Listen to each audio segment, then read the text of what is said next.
I will not stand in the middle, or everyone will die.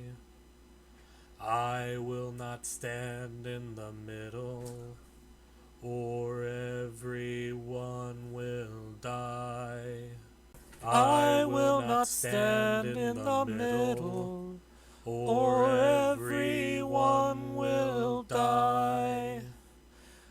I will not stand in the middle, or everyone will die. I will not stand in the middle, or everyone will die. I will not stand in the middle, or everyone will die. Hey guys, DB Smiley here. Today we're talking Sword Squadron hard mode.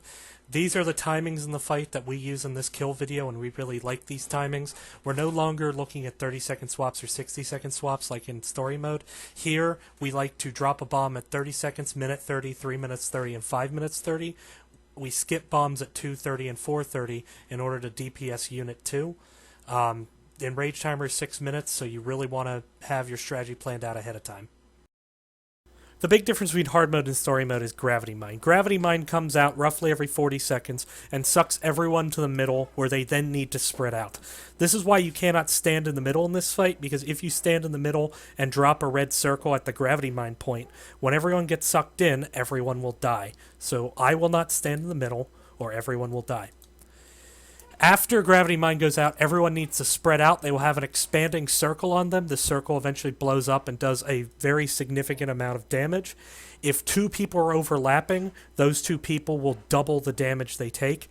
So you want to spread out so that way you're not overlapping with any other circle. It's okay if the circles themselves overlap, so long as the individuals inside the circles don't overlap. First, I want to talk tanking strategy. In the starting default position, I'm going to call Tank 1 the tank that begins on Unit 1, and Tank 2 the tank that begins on Unit 2. Unit 2, remember, is the one that cannot be aggroed with taunts and can only switch targets based on Unit 1's target when a targeting droid spawns. The story mode strategy we used of dynamic tank swaps, where the tanks switch sides, is a bad idea in hard mode. And the reason it's a bad idea in hard mode is because moving around the map with rapid fire is going to make it hard for DPS to spread out after Gravity Mine sucks everyone in and they need to spread. So we actually try to avoid this strategy in hard mode. Now the next strategy we tried, that is static swaps, where the tanks do not switch sides but still taunt swap. This works to an extent, but you have to worry about conal AoE from Mega Blast. Mega Blast is a conal attack. Melee DPS that are on Unit 2 will get cleaved by Mega Blast when it goes off. We fixed this by going to what we like to call Face Tank Simulator 2015, where we don't swap at all, and instead when Unit 2 swaps to Tank 1, we simply let Tank 1 hold both. Tank 2 needs to inform the healers when this happens, so Tank 1 can be healed.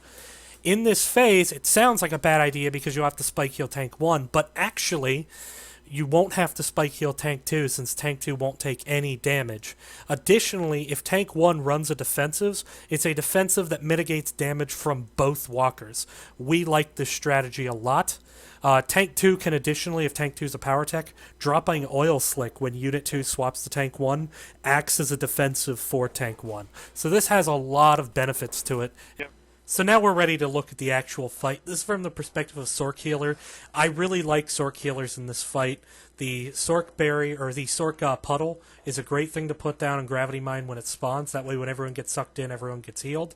At the beginning of this fight, not a whole lot of damage goes out. It's going to lure you to a false insecurity. You'll see the damage go out after Gravity Mine. Rain of Missiles is actually a really big problem in this fight. It's very similar to lots of missiles in Titan 6 or the missiles in Corruptor 0, where they're AoE based, so you want to spread out a little bit, and this is actually where DPS are going to get most of their damage from, provided they don't derp and stand in a red circle. I'm actually going to stand in a red circle here. This is a derp, but it shows you how much damage goes out.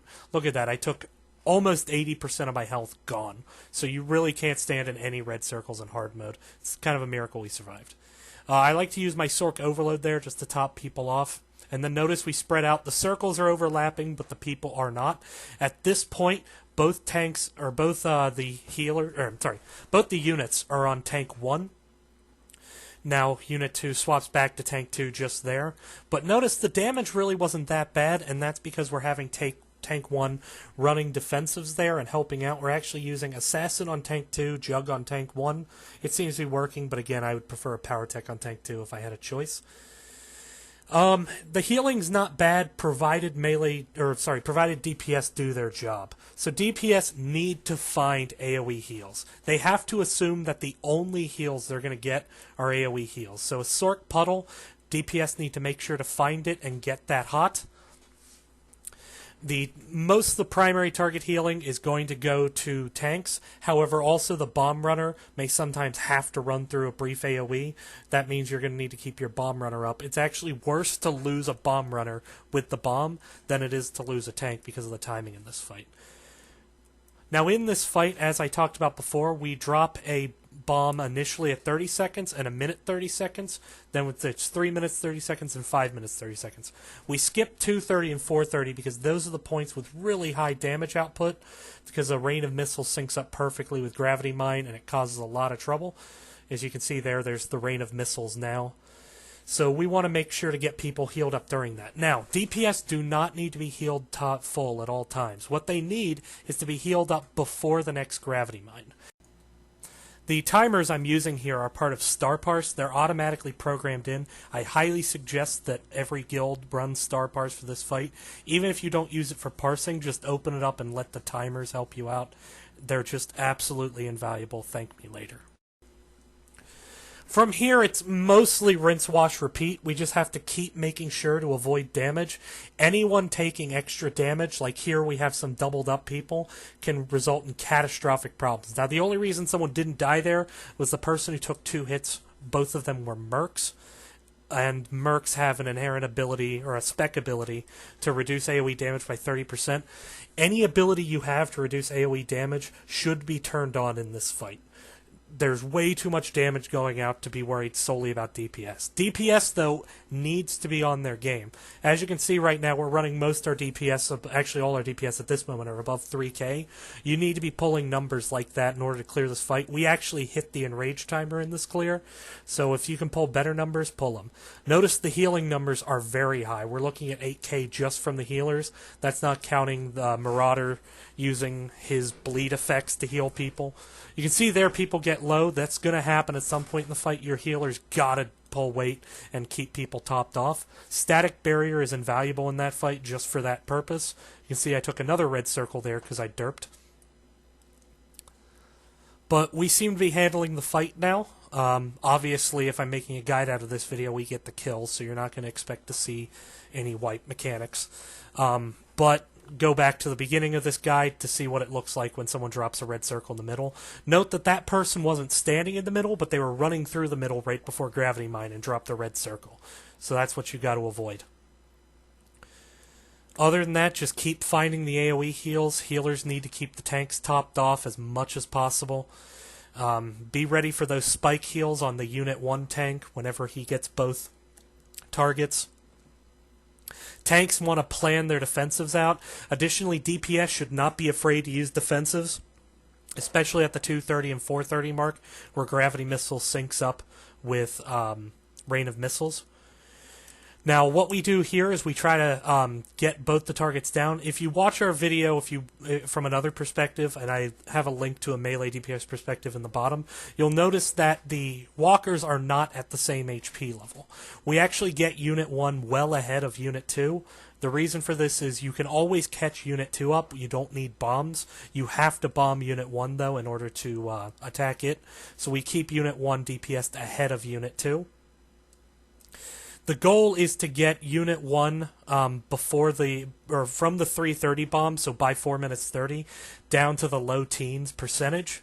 That way we can burn, or actually less than that, down to high single-digit percentage. That way we can burn down Unit 1 in 30 seconds, from 5 minutes 30 to 6 minutes. From there we get Unit 2 down. We have to make sure not to kill either walker before we can kill the other, so we need to get them both to 3% and then kill them at the same time.